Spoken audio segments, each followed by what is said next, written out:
Vai ser bem tenso assim, tá? Vou ser bem sincero para vocês. Mas a ideia da professora Andréia é trabalhar o projeto aí, né? Cegueira e o Saber, e produzir depois um trabalho com coisas que talvez nós somos um pouco cegos e há um conhecimento a mais para ser difundido naquilo que nós não sabemos, né? Então, assim, eu tenho um lema. Esse lema se resume numa frase, e essa frase é: quando a história é apagada, a população é manipulada.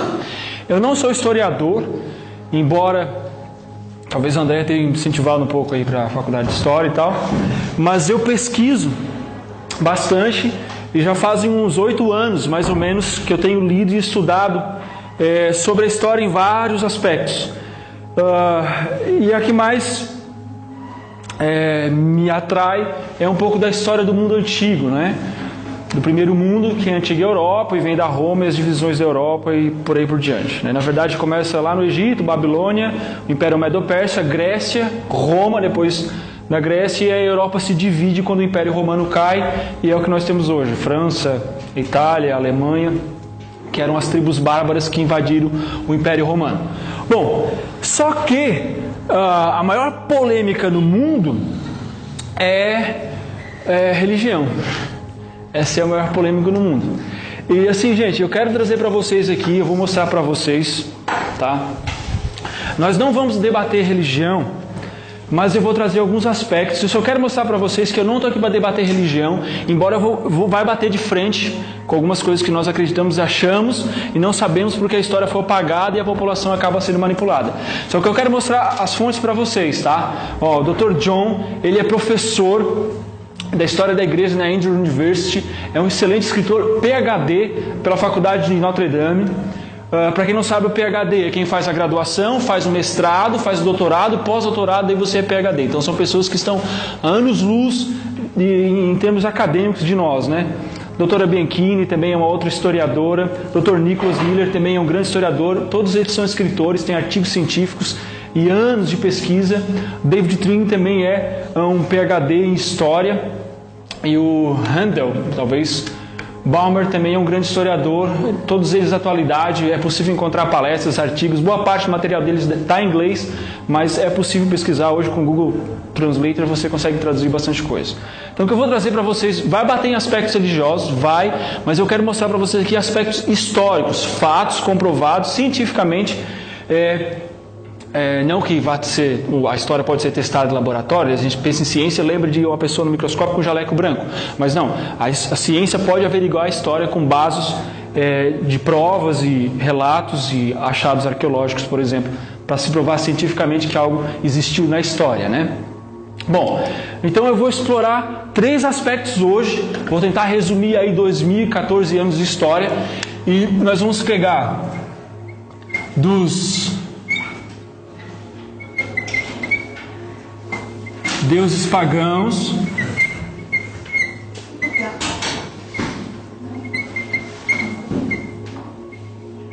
aos santos cristãos. Depois, o outro ponto, nós vamos bater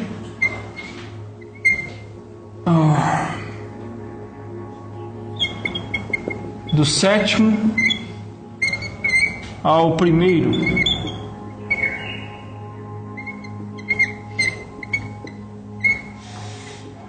dia da semana. Alguém já se perguntou por que existe final de semana? Por que o nosso calendário é julho, agosto, setembro? E o outro ponto é de Platão ao inferno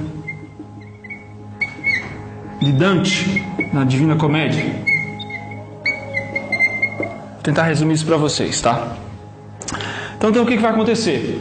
Nós vamos explorar aqui de onde é que vieram os santos, qual é o conceito de santo hebraico e qual é o conceito de santo católico romano, da onde que vem esses deuses pagãos, o que uma coisa tem a ver com a outra, o que tem a ver o 7º dia da semana com o 1º dia da semana, a semana que nós temos e o calendário, que nós somos um calendário judaico hoje, não é mais o calendário judaico cristão, e o conceito que vem lá de Platão, vai entrar no Império Romano e vai dar fruto depois na Divina Comédia de Dante. É o conceito que nós temos de inferno e purgatório hoje, que tanto se debate, todo mundo tem medo e fala e nem sabe se existe direito isso aí.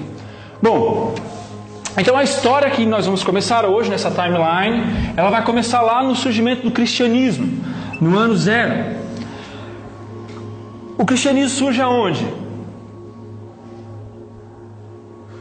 Jerusalém, Israel. Com quem? Com os judeus. Quem é o fundador do cristianismo?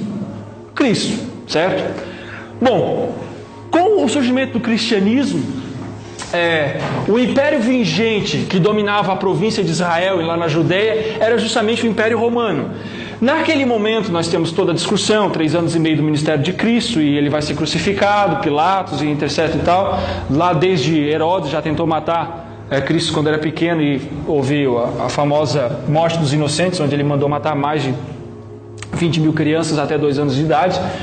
Bom, enfim, nesse processo histórico, até o ano 100 depois de Cristo, morre o último apóstolo, que é o apóstolo João, e ele escreve o Evangelho de João, que é o último livro do cânon bíblico, não é o livro de Apocalipse. Apocalipse ele escreve quando estava preso na ilha de Patmos. Desse processo em diante, com o falecimento do último apóstolo, o único apóstolo que morre de morte natural, o resto todos eles foram martirizados. Paulo foi decapitado por Nero. Ninguém sabe, mas por que você já parou para pensar por que o programa de gravar CD é um coliseu pegando fogo? Chamado Nero. Quem foi Nero? Nero foi o imperador que tocou fogo em Roma e acusou os cristãos. Por isso que ele tocou fogo em Roma, e depois Paulo foi decapitado por atentado ao Estado contra as leis politeístas e o monoteísmo que Paulo apresentava do judaísmo cristão, né? Pois bem, nesse processo, com o falecimento de João, a igreja vai adentrar a um período que vai dar início futuramente à Idade Média. E o que acontece? Embora Nero esteja assiduamente perseguindo os cristãos, posteriormente a Nero vai surgir um imperador chamado Constantino. O que esse imperador vai fazer? Constantino ele tem um marco fundamental no Império de Roma. Porque até Constantino, lá pelo ano 306 depois de Cristo, até Constantino, o movimento cristão era algo que não era valorizado pela elite romana. Por quê? Principalmente pelos aspectos religiosos. Roma acreditava em vários deuses, ela tinha uma cultura politeísta, e ela acreditava também que se ela vai invadir, por exemplo, o Império, quando ela invadiu a Grécia, ela acreditava que se ela adorasse mais os deuses gregos dariam o Império Greco para eles, e eles acabaram se tornando o Império Greco-Romano, né? Então eles acreditavam nisso. Constantino, com essa cultura, ele teve, segundo alguns relatos históricos, não se sabe se é verdade ou não, mas se relata na história que ele teve uma espécie de visão onde ele pôde ver no céu um símbolo de uma cruz. E ele estava diante de uma batalha. Ele, atendendo aquela visão, ele resolveu colocar esse símbolo da cruz nos escudos, nas armaduras dos soldados, e ele acabou vencendo aquela batalha, que foi uma das maiores e decisivas batalhas de Constantino. Como os romanos tinham essa cultura de absorver a religiosidade dos outros povos, por esse evento ele acabou inculcando na mente que talvez o Deus dos cristãos fosse mais poderoso do que as outras pessoas. Bom, do que os outros deuses, né? O que acontece? Nesse momento da história, agora Constantino, ele vai declarar o Império Romano como um império cristão. Nesse processo de declaração, como o imperador se declara cristão, a cultura vai começar a mudar. Antes os cristãos eram perseguidos, agora vai ser sinônimo de status ser cristão. E nesse momento da história é onde vai surgir a Igreja Católica Apostólica Romana. O que quer dizer Igreja Católica Apostólica? A palavra católico vem do latim católicos, quer dizer universal. Apostólica dos apóstolos. Então a Igreja Universal dos Apóstolos Romana, do Império Romano. Né? Geralmente o mundo evangélico ou protestante diz que é católico, apostólico, cristão, né? E não romano. Pois bem, nesse processo da história de acontecer essa miscigenação de Constantino, passar a ser status agora sinônimo de status o cristianismo, vai sair vários editos, inclusive como parar de perseguir os cristãos. As pessoas não vão ser mais torturadas. O Coliseu não vai ser mais usado para torturar cristãos, porque aquela história de Hollywood lá do gladiador, aquele romance que ele vai lá e luta, isso é papo furado, tá?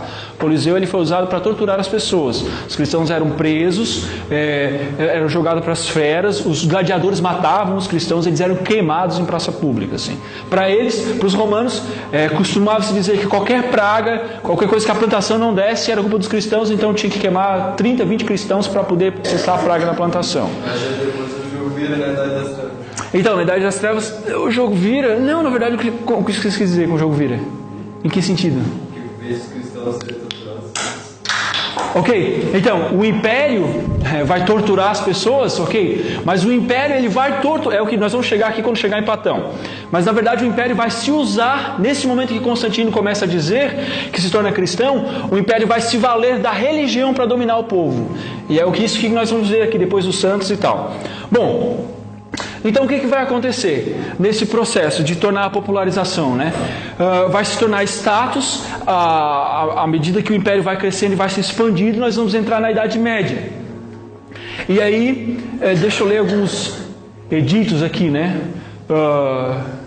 Enciclopédia Católica, volume 4, tudo com página, tá? Depois, se vocês quiserem passar o PowerPoint, eu passo para vocês. Constantino pode legitimamente se reivindicar como título de grande, ou Constantino o Grande, como ele é chamado, pois ele mudou a história do mundo em um novo curso e fez o cristianismo, que até não tinha sido sofrido perseguição, sangrenta a religião do Estado.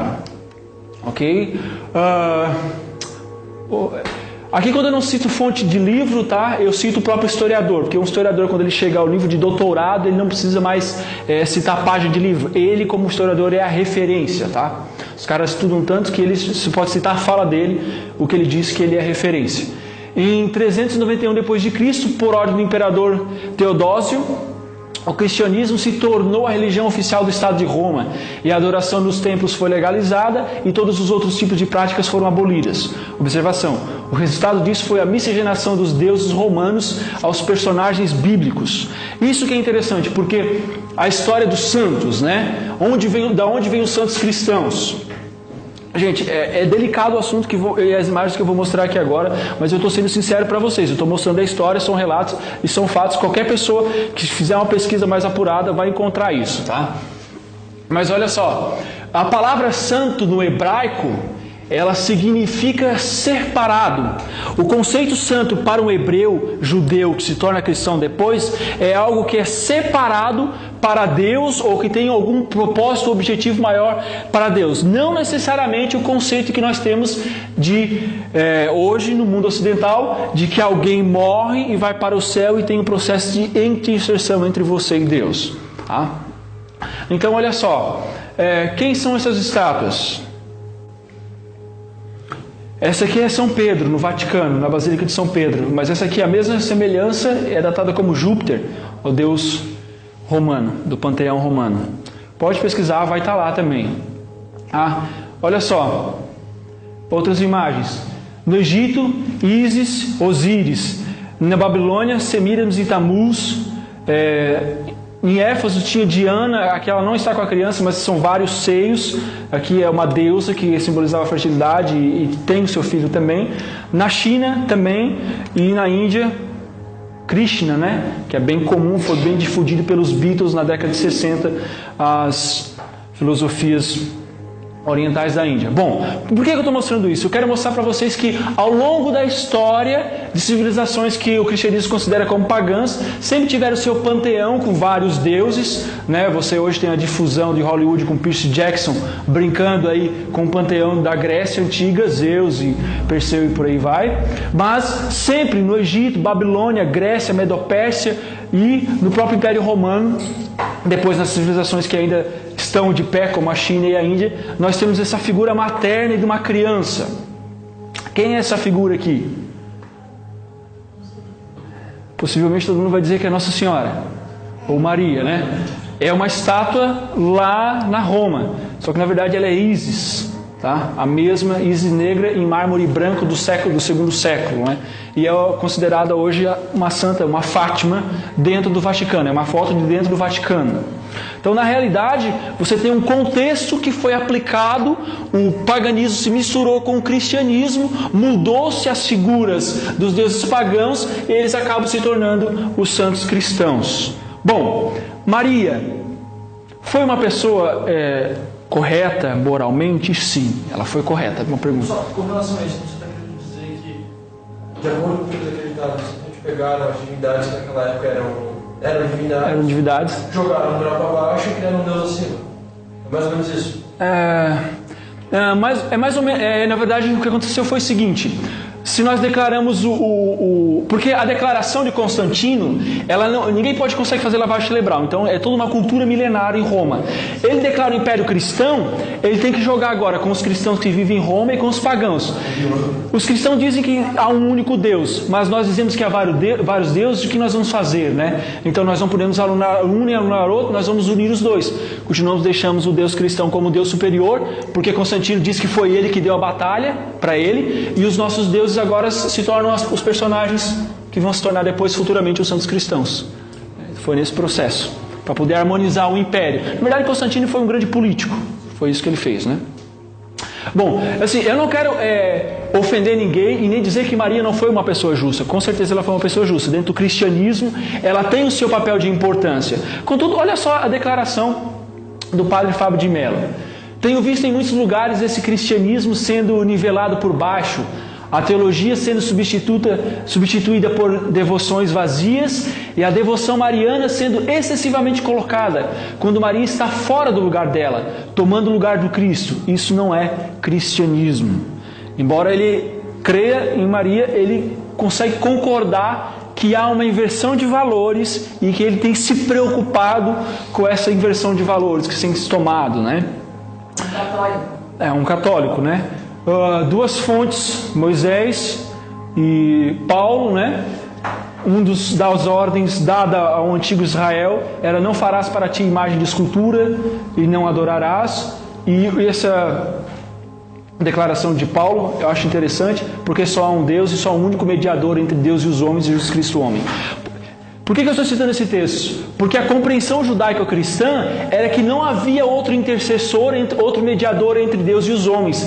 E essa miscigenação, ela coloca os santos cristãos, que são os deuses pagãos, tomando o lugar do Cristo no cristianismo, né? O imperador, beleza. Outro ponto agora. Não. Segundo o conceito cristão, não. Se você quer pegar a origem do cristianismo, não existiria. Isso foi a mistura do romanismo com o cristianismo. Mas sim, existe um santo. É o único mediador, no caso. Seria Cristo? Não, ele seria o único santo. É que a palavra santo ela foi mal aplicada, né? Na verdade, santo separado. Isso. Separado por Deus para... Sim, no conceito seria isso. Agora um outro ponto talvez porque até eu não vou lembrar qual é a data agora, mas houve um período da história, até o Papa Gregório, quando ele vai mudar o calendário era baseado no calendário judaico-cristão e o ano era de 360 dias fixos, e esse calendário era com base nos movimentos lunares. O Gregório, ele acrescenta, faz o mês bissexto e acrescenta mais alguns dias e tornamos 365 dias ou 66, né? Dependendo do ano. E os nomes dos meses vão ser dos imperadores romanos. Mês de julho, Júlio César. Mês de agosto, que todo mundo brinca que é o mês do desgosto, na verdade é mês de Augustus, que é o outro imperador romano, ou títulos de imperadores romanos.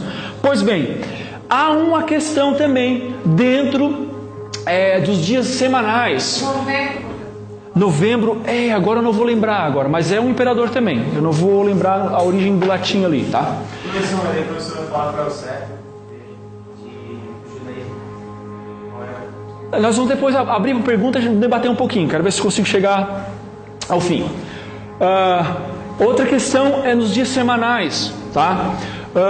O cristianismo ele vem do judaísmo. Os judeus não trabalham em que dia? sábado. O imperador Constantino mudou o dia de adoração do 7º dia da semana para o 1º dia do sábado, como era o costume judaico-cristão, para o domingo, que é obviamente o dia do sol. O edito de Constantino, tá? O decreto que ele deu: no venerável dia do sol, que todos os magistrados e povos residindo nas cidades descansem, que todos os comércios sejam fechados. Então o que acontece? Por anos, muitos cristãos desse período de tempo, por volta do 4º século, observavam o sábado e cultuavam os domingos em comemoração à ressurreição de Cristo. Então é daí que vem a história do final de semana, e foi se apagado ao longo da história, e o Império Romano tem insistido em dizer que o correto dia de adoração é o domingo e não o sábado, mas na cultura judaica cristã e no cristianismo seria o sábado. Isso foi uma mudança, e isso é pano para manga, assim, eu estou resumindo a história. Existe um debate no mundo cristão, os teólogos debatem, padres e pastores, enfim, o que é, o que não é. Na verdade, sábado é o último dia, né, da semana, e domingo é o primeiro. O domingo é o primeiro. Então a palavra sábado significa descanso, sabá. A banda Black Sabbath seria descanso negro, é um culto ritual de bruxaria. Outra coisa também interessante é que os dias da semana, a não ser no Brasil, eles são nomes de deuses. Monday, segunda-feira em inglês, dia da lua. Saturday, dia de Saturno. Se você vai em espanhol, lunes, né, que seria dia da lua. Então os dias da semana também são os nomes de deuses. Inclusive, o interessante é que a palavra sábado, sabá, shabash, ela não muda. Todos eles têm referência ao dia de sábado, o 7º dia da semana, como descanso. Você tem o nome de deuses, mas o 7º a palavra descanso, significa descanso em vários idiomas, né? Bom, então daí vem essa mudança também, né? A declaração é lá nos 10 mandamentos, o catecismo mudou, está a guardar domingos e festas. Ele fez uma alteração na lei judaica, e aqui está um documento católico que diz: nós observamos o domingo no lugar do sábado, porque a Igreja Católica, no Concílio de Nicéia, em 325 d.C., transferiu a solenidade do sábado para o domingo. Então é uma mudança católica romana. Não é questão teológica, isso nunca foi, porque o Antigo Testamento... É uma decisão deles, uma decisão política, na verdade. Uma decisão política, Então eu acho perca de tempo pastores e teólogos debaterem se é coisa do Antigo Testamento ou do Novo Testamento, porque isso é gente que não sabe história. Os caras não estudam história, abrem uma igreja no fundo do quintal e querem debater o que é antigo, o que é novo. Isso aqui é fonte histórica, essa é a mudança, né? Bom, e aí depois nós temos o conceito de inferno também. Cresceu na igreja, pouco a pouco, a ideia de que qualquer um que morre com as suas obras incompletas provavelmente pagaria algum lugar de sofrimento após a morte. Bom, pois os vivos não sabem que morrerão, mas os mortos... pois os vivos sabem que morrerão, mas os mortos nada sabem. Para eles não haverá mais recompensa, e já não se tem lembrança deles. Para eles o amor, o ódio, a inveja, há muito desapareceram. Nunca mais terão parte nem nada do que acontece debaixo do sol. Isso está em Eclesiastes. Salomão, que foi um escritor e compositor hebreu, declarou essa declaração. Por que eu sei essa declaração? Porque essa era a compreensão judaica cristã, que a vida após a morte não existe. Esse conceito espiritualista vem de Platão. Platão foi um dos primeiros, 400 anos antes de Cristo, a debater que existe algo após a morte, e ele traz lá a imagem da caverna, que todo mundo fala que é o mito da caverna, mas não é um mito, é uma parábola, é uma imagem que ele desenvolveu para ensinar como se dá o conhecimento da verdade. A pessoa sai da caverna, conhece e tal. Ele diz que o conhecimento pleno da verdade só se dá após a morte. E aí depois você tem na Idade Média o inferno de Dante na Divina Comédia. Essa é uma de todas as mudanças que o Império fez, essa é a maior manipulação que o Império vai fazer. Por quê? Porque com a ideia de que você vai ser torturado, toda a Basílica de São Pedro foi construída em cima disso, através de indulgências. Vamos lá, gente, quem estudou no ensino médio alguns anos atrás sabe. O professor de história falava pra gente que se vendia cadeira no céu.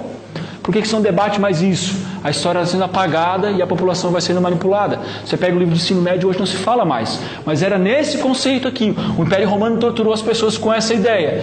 Para o judeu cristão, morreu. Não existe vida após a morte. Então, olha só, a coisa está tão confusa, que nós chegamos no século XXI, admitindo que existe Deus e que somos cristãos, mas acreditando na vida após a morte, no espiritismo.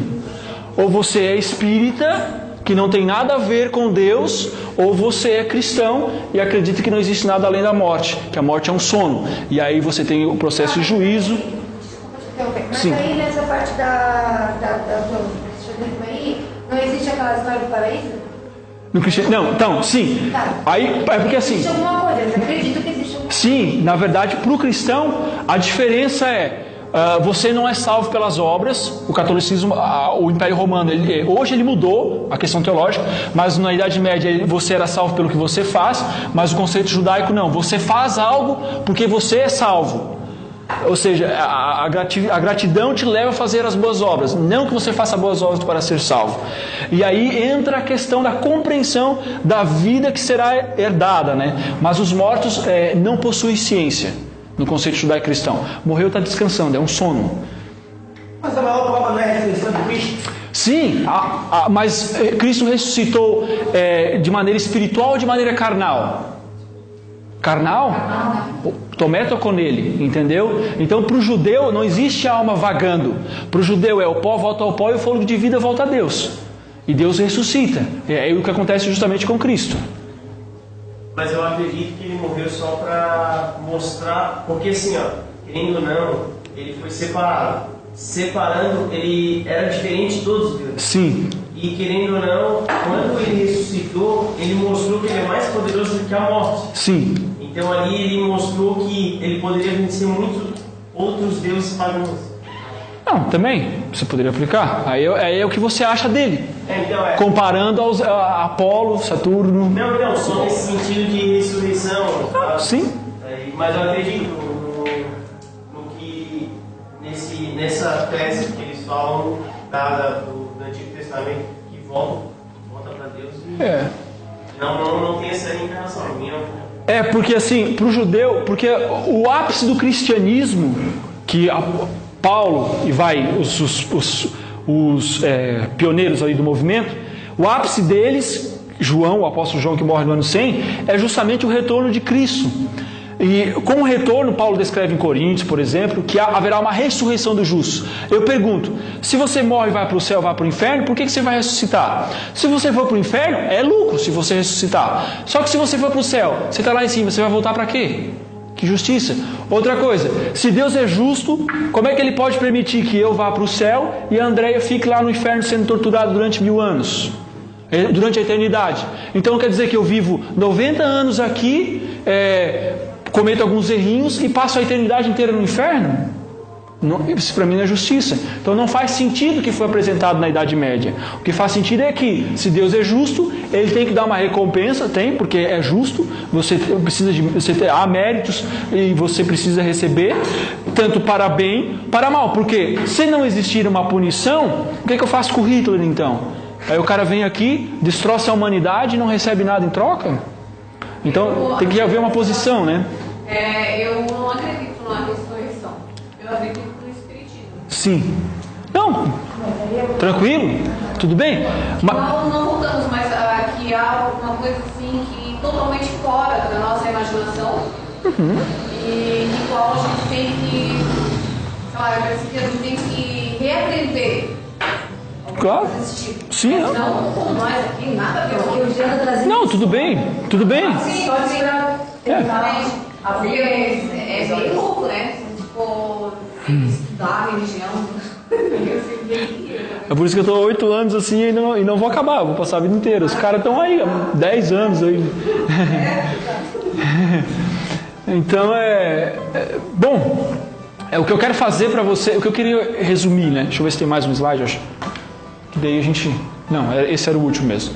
A ideia o que é? É que quando a história é apagada, a população é manipulada. De onde é que vem essas histórias aí que a gente não sabe onde é que vem? Mostrei para vocês, é daí. Depois eu posso passar o PowerPoint, posso passar documentários. Eu trouxe 3, na verdade mais de 3, né? Livros para indicar para vocês, tá? Também é meio que política desde o início também, não é? É uma lavagem cerebral na cabeça dos povos ignorantes da época. Sim, foi o que eles fizeram. Exatamente. Essa foi a lavagem cerebral. Isso ainda tem. Não, com certeza.